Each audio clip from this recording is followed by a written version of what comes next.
Okay guys, good afternoon. Um,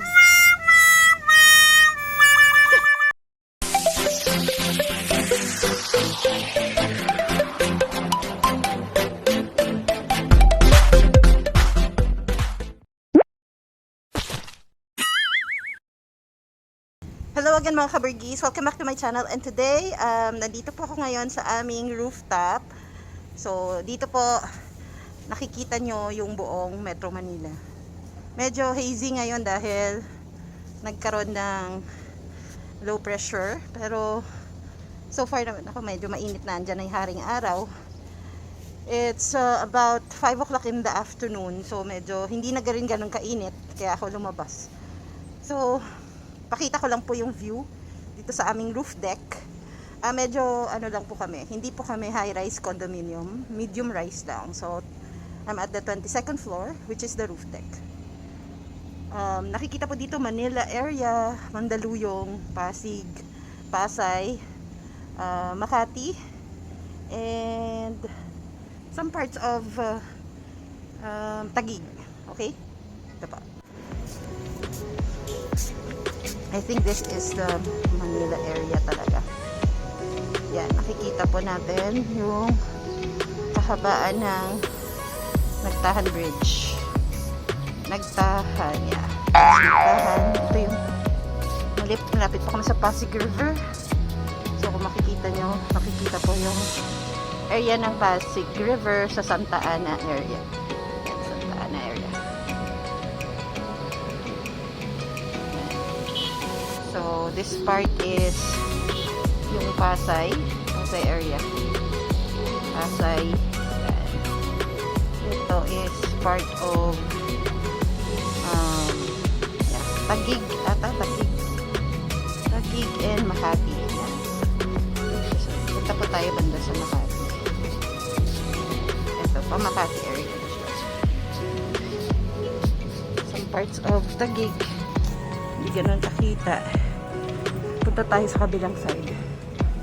I-flex ko lang po. Ito po, puro mga plantita po yung nakatira dito. So marami kaming mga cactus dito sa area. Pero ito na po yung view ng Makati. Yan.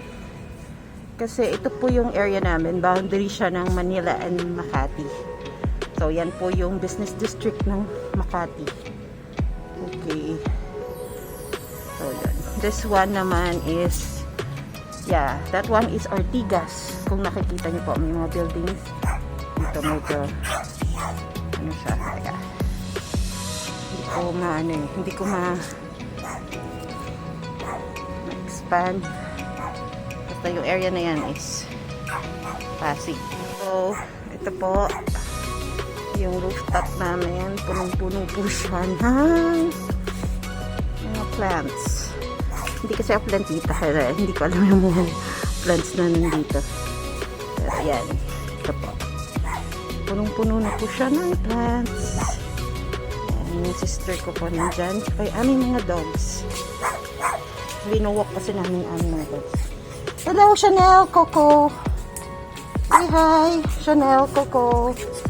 Yan, dito po yung playground nila. Kasi hindi namin sila masyadong binababa dahil magulo sila. So, ito po. Yan po ang aming rooftop. Okay, say hi. Yan, sister ko po, si LV. Ayan. Yan. Meron kaming mini garden dito sa rooftop ng aming tower. Okay. Yan. Mandaluyong area is nandun yata sa kabila. Hindi ko na po makita doon sa side na to. Pero, pwede pa naman kaming pumunta doon. Yun nga lang, may mga laundry cages na po kasi doon. May laundry cages po kami doon. Medyo mahirap siya puntahan.